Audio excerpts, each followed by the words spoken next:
ਸੱਜਣੋ ਤੇ ਮਿੱਤਰੋ, मैं थोड़ा अपना वीर मलिक बशीर देश पंजाब यूट्यूब चैनल तो अज असी गल करांगे इसाक डार के निवासे के बारे जिन्हें चंद चाढ़िया तो लोगों ने वेख्या। इसाक डार, जवेद चौधरी ते अतार तारड़ तो सुनोगे तो थोनू चस आएगी। इसाक डार के निवासी ने जो चंद चाढ़िया वा पूरी दुनिया ने वेख्या। चंद जो चढ़ता वा तो पूरी दुनिया वेखदी लाजमी गल। उन्हें पाकिस्तान दे विच एक नवीं तरह की ना सरमायाकारी लियाण की ना नवा प्रोग्राम लॉन्च किया वा। वाह भी वाह, सरमायाकारी, अगवाकारी ते डॉलर की चोर बाजारी। खैर इस गल से अगे बहुत बहस हो गई है, जरा अगे वधिए। तो जवेद चौधरी ने आख्या है कि इसाक डार इंतहाई शरीफ आदमी है तो इज्जतदार बंदा वा, उसका पाकिस्तान से एहसान आ तो बहुत एक्सपर्ट है। उन्हें पाकिस्तान की मुईशत को मोढ़ा दिता वा तो संभालिया वा। वाह जी वाह जवेद चौधरी, नहीं रीसा तेरिया, तू भी ना खुशामद करन लगे ना कोई अगा वेख्या तो ना पिछा वेख्या। जवेद चौधरी साहब, इसाक डार का कोई थोड़े तो एहसान होएगा, पाकिस्तान से उसका कोई एहसान नहीं। तो आ जरा इसाक डार की कारकर्दगी वेखो, सुनो। जैसे आपके सामने इसाक डार साहब 4.5 साल मफरूर रहे, मफरूर सर्टिफाइड मफरूर, और यहाँ आके पिछली तनख्वाहें भी मिल गई, जो घर ऑक्शन हुआ वो भी वापस हो गया, आज नायब वजीर आजम भी बन गए। नहीं है ये सब, है तमाशा नहीं बना हुआ। शाह जी, तमाशा बना रखा है ये हुस्न वालों ने, इस कौम को तमाशा बना रखा है।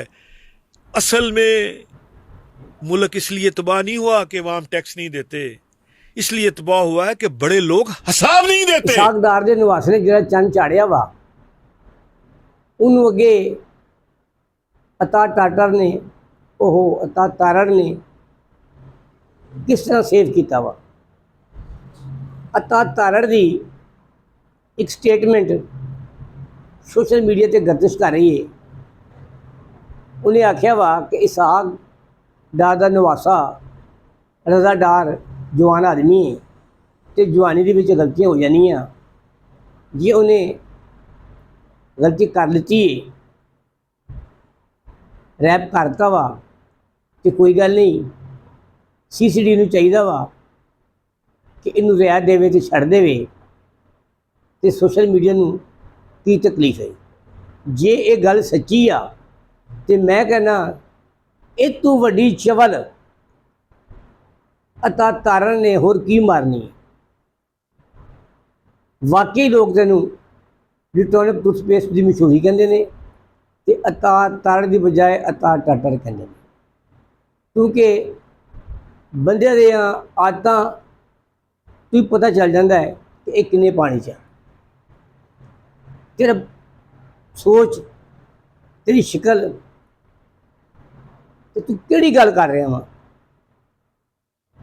ये तो वेख खुदारा इहो जिहियां चवलां ना मारिया कर। तो लो फिर तुसीं हुण एक आम आदमी की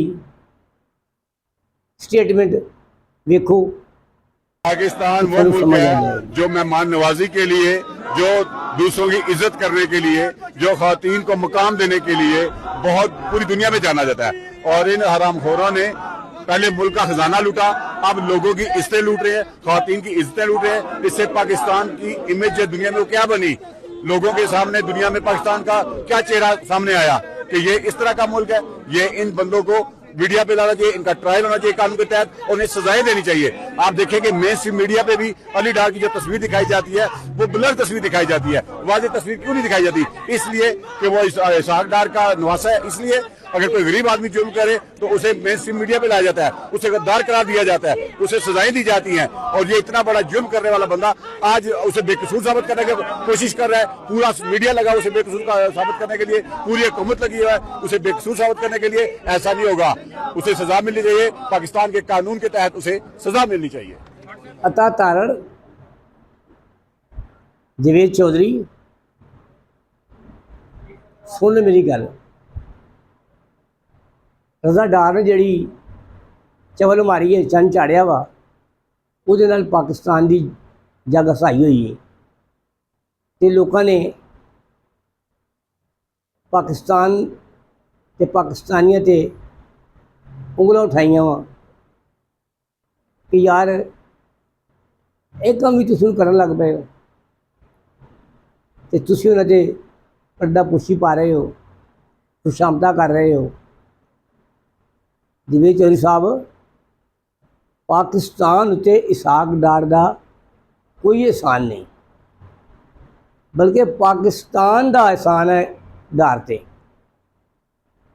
उन्होंने किस तरह पाकिस्तान को लुटिया वा तो किस तरह अपना पैसा बनाया वा। साढ़े कहते ना, अकल नहीं तो मौजा ही मौजा। जिमें जिमें पाकिस्तान, जिमें सोना देश पंजाब।